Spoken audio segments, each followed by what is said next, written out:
to Las Vegas, Nevada. This is the World Championships. And in comes the team of foreigners.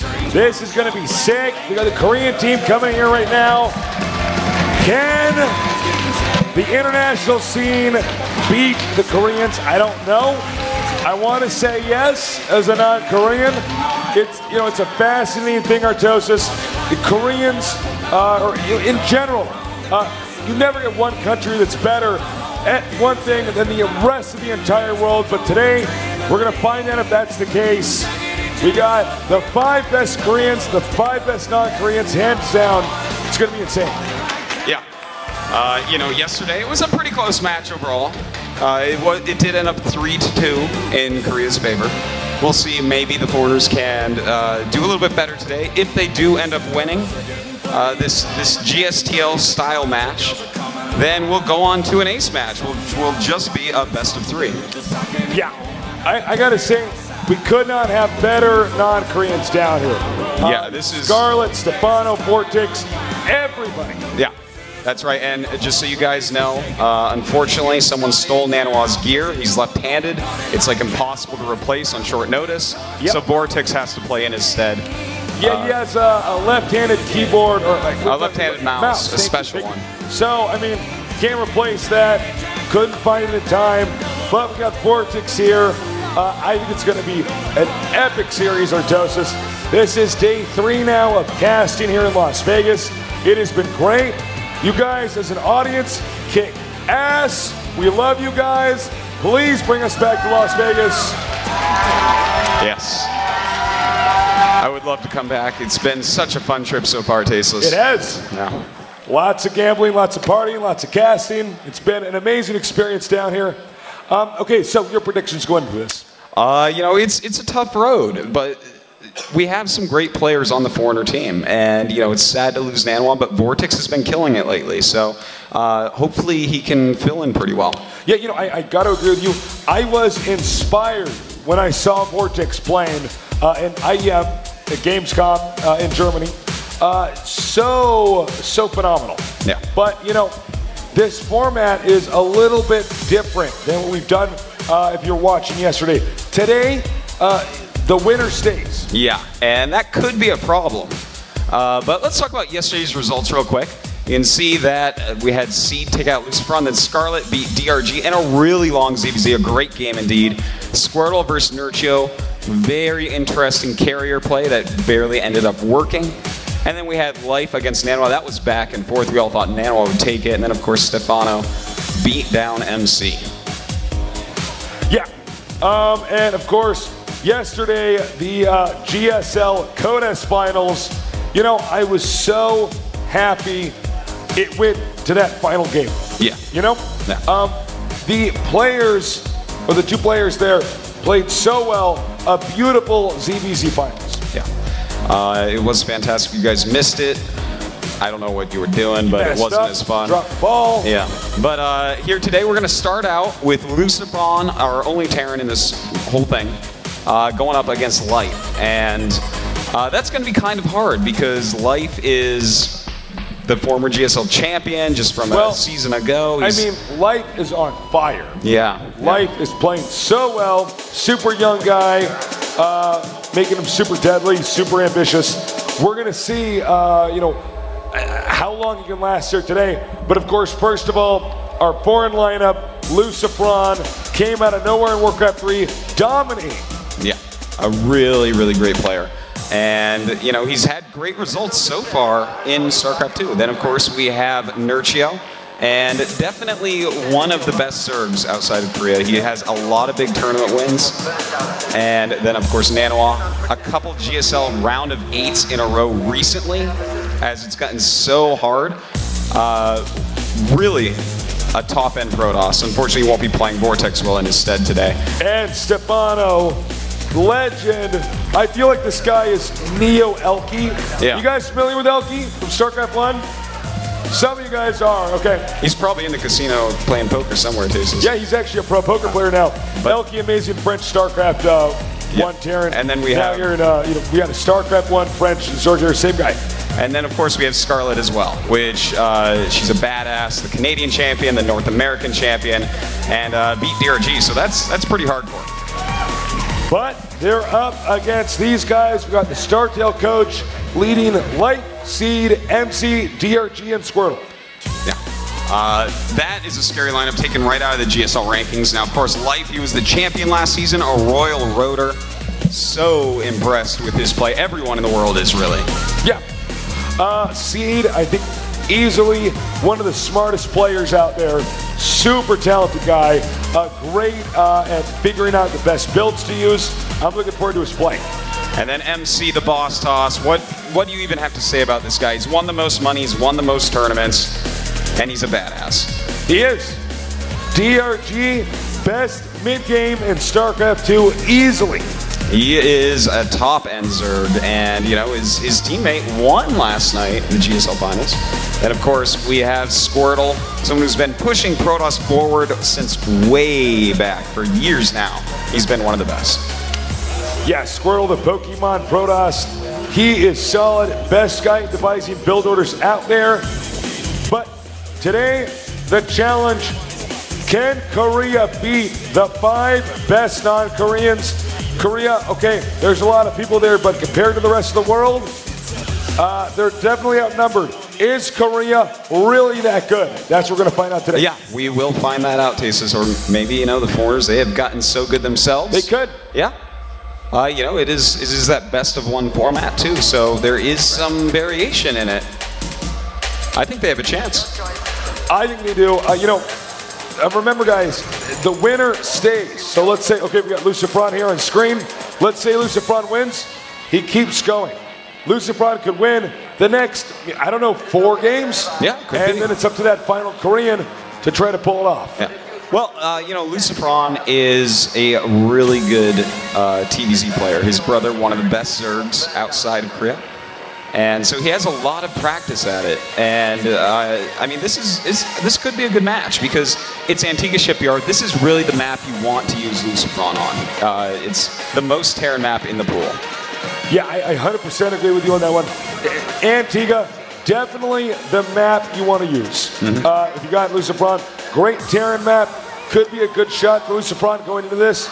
Remember, there is so much strategy in who do you send out. Yeah. You know? Absolutely. One guy loses.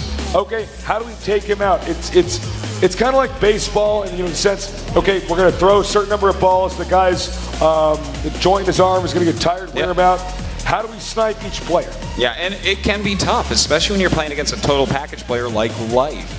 For instance, if LucifroN loses here, who do you put against Life? That's a really hard question. And, you know, everyone else on the team is Zerg, so I guess that makes it a little bit easier. It does. You know, Zerg right now, fairly strong. So, okay, that's good. We got a lot of Zergs here for the foreign scene, though.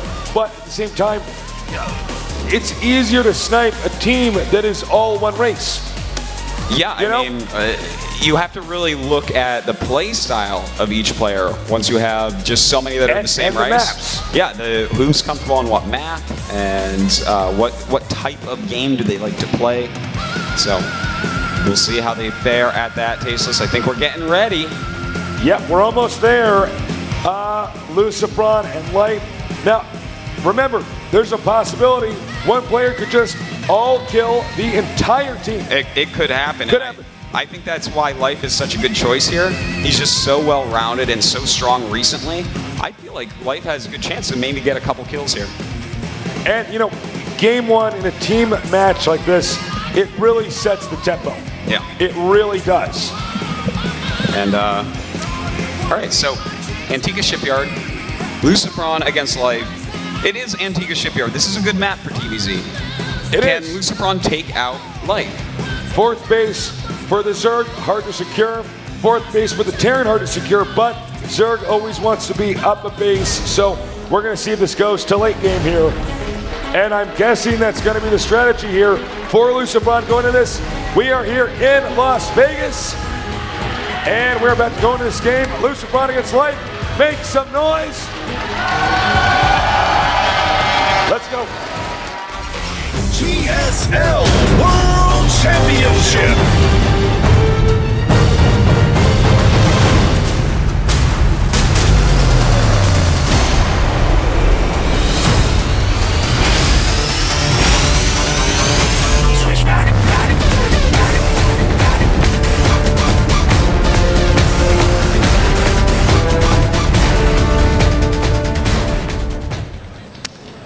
All right, as we see, the game is just about loaded.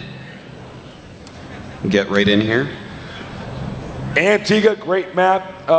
One of our older maps here at Golem TV. And we're going to go ahead and intro these players. All right, over here in the bottom left, our only Terran and our only non-Zerg on the Foreigner team. Guys, give it up for LucifroN. LucifroN.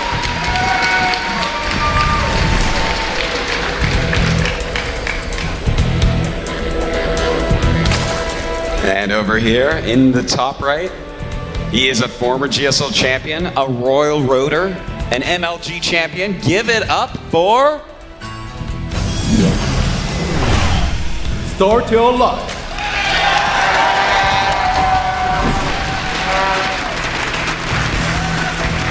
I'm not, you know, I always laugh when you script the intros tasteless, but it's hard.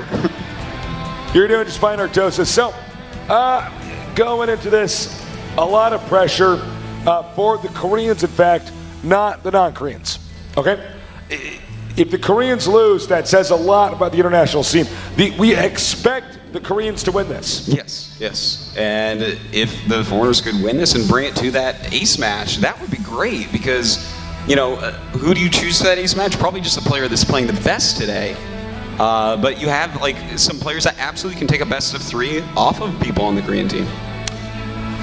We're gonna have a hatchery going down here now. They are in cross spots, so yeah, that's pretty normal for Antigua. Yep. Only the ladder version doesn't allow that. Everything else forces it because otherwise it becomes imbalanced. Absolutely, you gotta have that right distance from your opponent. That's why we've seen StarCraft 2 maps get bigger and bigger with each new edition. Mm-hmm. The farther the distance, the more leeway the Zerg has. Yeah. But if it gets too small, it's impossible to expand. That's right. And if it gets too big, it's impossible to attack. Sure. So have to be careful and find that balance. Still working on that in StarCraft 2. So we're gonna have a fast expanding Terran here. Little gutsy by LucifroN, going for the command center on low ground, not on high ground. Yeah. He oftentimes does do it on low ground. He has really excellent micro, so you know I don't think it's going to be too much of an issue. If it was command center first or something, it's a little bit more dangerous. But with that Rax first, he should be fine. So Artosis, question time. Yes. Because we're going to let these guys build up their tech here. You're LucifroN. What do? Do you go mech? You go bio? What?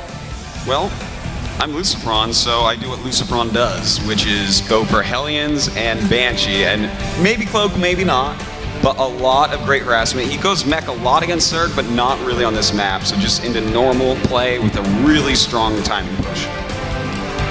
We're going to see if he does just that. Life, same situation. What do you do? Well, that's harder to predict, really, because Life plays a little bit different than other players, because he plays the macro game, but he also mixes in a lot of aggression. You know, he gains control of the map, he mixes up, throws a lot of Zerglings at you. So I feel like Life, he does his thing. He feels out what LucifroN's doing and tries to kill him. Yeah, we're going to see in just a little bit. I think you got a good call there, though, with Life. Could definitely be the case. So on this map, and actually, let me backpedal here for a second. Terran's always going to get Hellions in this map to push back the creep. Now, on this map, is creep the most important thing for Zerg? Actually, no. Having the high ground in the middle is. Terran and Zerg included. Yeah, you know, if Terran actually gets up there with their siege tank army, it is so hard to break. You know, yeah, sure, you can go and flank and whatnot, but with the watchtower seeing where you're coming from, with that high ground advantage, it gets really ridiculous, and they cut the map up so you can't even go over and save other bases. So that is going to be a really important part of this game, and if LucifroN can gain that positioning, he's going to be on his road to victory. So Hellions on the way. We're going to see Banshees with the Hellions. This, I think it's got common, what, like 7 or 8 months ago? Yeah, it started popping up, and then, it's grown in popularity, and I gotta tell you, LucifroN is someone that does it basically every time. Like, he just always goes for this strategy. Well, I feel like LucifroN's his play style, he's not one of these guys where we're saying, oh my god, he's so unpredictable. What is he gonna do? Which, like MVP, for instance. Yeah. He's just very good at doing what he does, this LucifroN, standard orthodox textbook style. Yeah, his TVZ is pretty well mapped out. It's mech or bio, but it generally opens with this. So if Life did his homework on LucifroN, I'm not sure whether or not he did, but if he did, he's going to know that. And that can really help him out. Well, one edge. Got a surround maybe. And ooh, he actually ends up killing 2 already. Has a lot of lings left here. Can he get a surround on these 2 Hellions? Getting closer. Oh, almost getting that one. Nice move by LucifroN, actually getting out of here. And he escapes. Wow, those Hellions. They are slippery. Life has got easily the best Zerglings in StarCraft 2. Yeah, he's so good. This is really characteristic of him, too. Yeah. This is kind of what he does. He's like, oh, you're going for that? Okay, and then he makes a bunch of Zerglings and kills your Hellions. He doesn't like you having map control. He reminds me a lot of Jadon. Yeah, StarCraft 1, that's Jadon. True. Yeah. Really He's very decisive, very good at micro, very good at macro. Just hard to kill. So, double Evo here, which says a lot because that means Life wants to go to the late game. Now, in late game on this map, very possible to not win with Zerg. I mean, it's hard to get that extra base, but Life clearly has a plan. Very confident going into this. All right, well, this harassment is starting Tasteless heavily, too. And, he's not making any more Banshees, so this is just a little poke by LucifroN. Sometimes he goes for a lot more. This time, kind of sitting back on it. And in fact, this is really interesting, the Spire going up for Life. So, that's something that's really good if they make a lot of Banshees. If they don't, you might not do as much damage.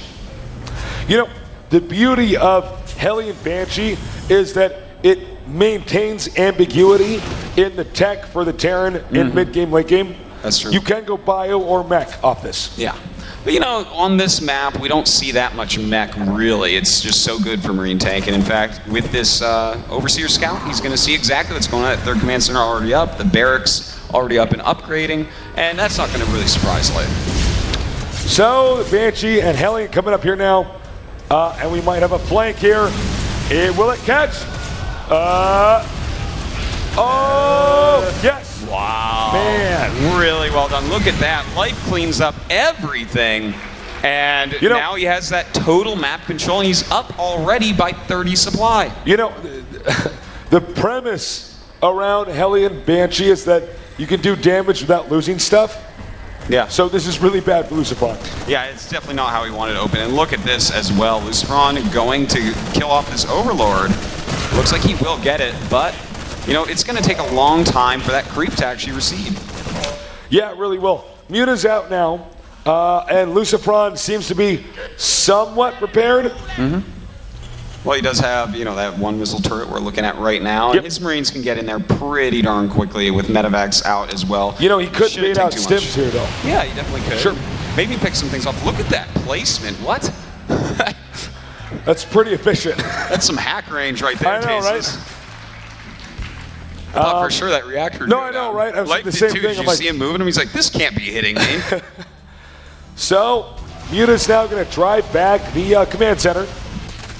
And, I like what we just saw there. Those Zerglings killing that. That means he wants to take his 4th there. Yeah, talk about preempting late game here. Yeah. And he's already taken the 4th before Terran has planted his 3rd.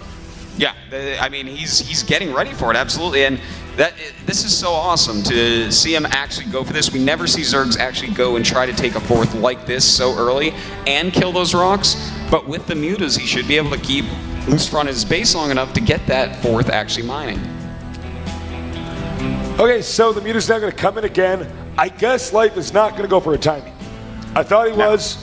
Most Zergs do. In this case, he's not. No. And in fact, Looks like he's going to start ripping down the rocks, but that's just something so that he can run in later on. And actually, the Muta's taking down that hack missile turret and going after the eBay. And a lot of SCVs going down, it looks like, Tasteless. This is actually some good harassment right now. Nice save, though. Had he lost that eBay, that's huge. Yeah. But Link's coming here now. Going into that third base and won't end up doing all that much. They actually did a lot of damage to that command center. Well, it was hit by the Mutas before. Yeah. So he thought, okay, maybe he won't react in time. He won't let, I can just snipe it. Sure. Not the case, though. If you happen to have like 5 SCVs queued up, sometimes it takes a while to actually cancel that. Yeah. All right, so we actually have a tech switch right now for Life. He's going right into his Infestor tech, getting that burrow as well. I love this. Look at this. Throwing down spine crawlers so that drops aren't going to be as effective against that base. Life's playing this map really, really well. He really is.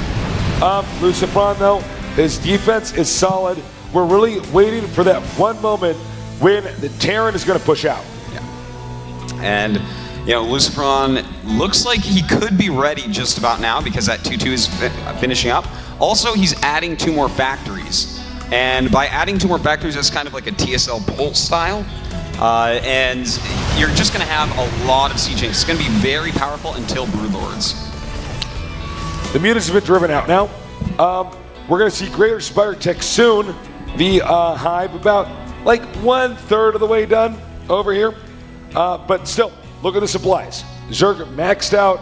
Now you want to pull Larva and get as much up as you possibly can. And just try to hammer the Terran away as he tries to hit your 4th. Yeah. Look at this now, 27 Banelings on the way. He has these Infestors at pretty darn high energy. We might see an attack from him just because he is maxed out and he is starting to bank a lot of resources. Looks like we're going to have a little bit of a drop. That usually indicates the push is going to start. When you drop, yeah, you're trying to do damage, but as you can see, you're making the army move. Yeah. And they may be in a bad position when you push out. Exactly. Well, this drop, there's already spine crawlers up here, so it probably won't do too much damage, but it's going to do exactly what you were saying, Tasteless. It's going to make him go out of position a little bit, and that allows LucifroN to push, and that's exactly what he's doing right now. So, this drop, taken out. Whoa! That is what we call good bungles. As you can see here, Terran trying to push up as much as he can. Can he get the high ground? I don't know. Life did this very well. He did not take the center base and said, oh, hold that thought. And we got the attack coming up here. Lots of lanes, lots of Infestors, lots of Banelings. Can he hold on? Wow, look at this. So many units rolling in, and the Marines being bungled. Banelings going to them. The Muta's going to clean up these siege tanks. A wonderful engagement here for Life. Really nicely done. Supply 108 to 176. Wow. So, I mean, Life just took such a gigantic lead there. Look at the creep spread on the mini-map. I mean, he's getting all these upgrades. His Greater Spire's almost done. He's even getting drops. He has a 5th base making on Antigua. Who thought we'd ever say that? Life is in just a great spot here. It's going to be really hard for LucifroN to come back. All right. Lings, Infestors, Mutas gathered up here. I don't think Life can lose. Honestly, it's going to be hard for LucifroN to do it for sure, especially since, I mean, he's making tanks really quickly, which is going to help in the push, but the Greater Spire just finished, so the tanks aren't going to be as useful against the Broodlords. Whenever you're against a good Zerg, you should feel like you can't leave your base. You can't go on the map, won't happen, won't work. That's exactly what we see here now. LucifroN can't get even, well, we'll see it again here, but he can't get out of his base for more than a minute or 2 here without Zerg smashing it. And, you know, right now Life is just kind of slowing him down while his Broodlords are making. Doesn't care about all these units all that much. It's really about the Broodlords popping out. Yeah. Because we have, let's see, 0 Vikings right now. All his anti-air is just in Marines. And the Broodlords moving up. Oh, look at this. A nice run forward by the Marines, but they do get fungled down and will be cleaned up. All right, the Lings now closing in. Not in siege mode. Could be bad. And, oh wow, what? That was a really nice scan there to actually be able to target down some of those Infestors. Very good move by LucifroN, buying a lot of time here. In fact, his supply catching up quite a bit, but we do have Life continuing to push forward. Just got to be careful, though. You have to have support here. And look at that scan once again. Great play by LucifroN. All right, but the Mutas are taking damage for the Broodlords now, driving him back. And again, I just don't know how on earth LucifroN gets out of his base. Well, I tell you, When is he going to hit another? It's going to be hard, man. And even if he does break out of his base, he has a lot of Zerg to kill. There's just bases all over the map. And in fact, these Vikings being taken down, losing those Vikings, that may be the death blow, Tasteless. Just so little damage output on these Broodlords. And now, Life is actually pushing towards GG. I was going to say, Life is now pushing towards LucifroN's expansion. Could be bad. He might close in on him, but there you go. GG. Yeah, you know. Well done, my Life. That LucifroN, overall, he played pretty well in the mid and late game, but losing his early Hellions and Banshee, not really getting anything done, not gaining any real map control, that was an issue. And Life just destroyed him because of it. Okay, now, who do you bring out? All right, well, what do you do? We have a lot of Zerg players. You have to bring out someone that is really deadly ZVZ. Do you want to use Stefano yet? I was going to say Stefano, but I think I disagree with Stefano right now. Scarlet showed fantastic ZVZ yesterday. Maybe throw her out on Metropolis. I feel like that could be a good choice since she beat DRG. I mean, that's really strong. Also, I feel like Vortex is one of the best ZVZers I've ever seen. So, you know what? Actually, Vortex, I feel like Vortex wouldn't be bad would be a really good choice too. Yeah. But it's hard because whoever you throw out, the Koreans are going to try to snipe. Yeah, no, it's true. But you know, you have only Zergs to work with at this point. So I'm feeling Scarlet or Vortex, I think. It's a tough call. All right, so the tempo has now been set.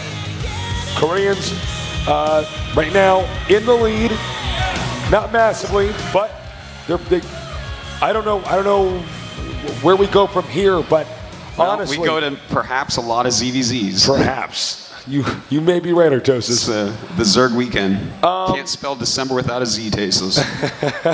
You know, it's funny because I didn't think they were going to put Life out first. No, I didn't really put a lot of thought into who exactly would come out first, but when I saw it was Life, I'm like, yeah, that makes actually a lot of sense. Well, you just put somebody who's solid. Mm-hmm. It's not always about, he's got 4 GSL championships. No, he just won, one of the most recent GSLs. He's in good shape. Yeah, it's not just that either. He's actually, his style fits Antigua pretty well overall. Yeah. He's someone that definitely can play Antigua. All right, so let's see, who are they going to choose? All right. Scarlet. Gonna be Scarlet.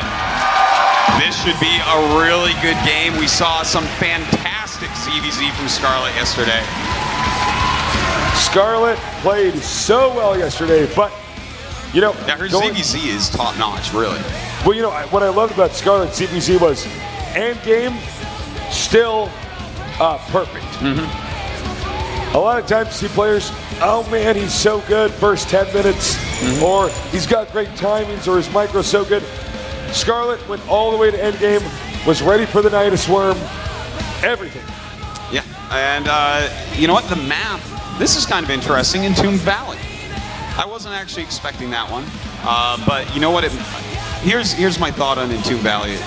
First off, it may just be a map that Scarlet really likes, but I think more importantly, with all Zergs left, you don't want someone choosing Entombed Valley against your Zerg, so get rid of it in a ZVZ. Yeah, I agree. Again, there's so much strategy here going into this, with who you pick, what maps you go on. Yeah, and yeah, I'm gonna go with that. I think it's a good choice. So,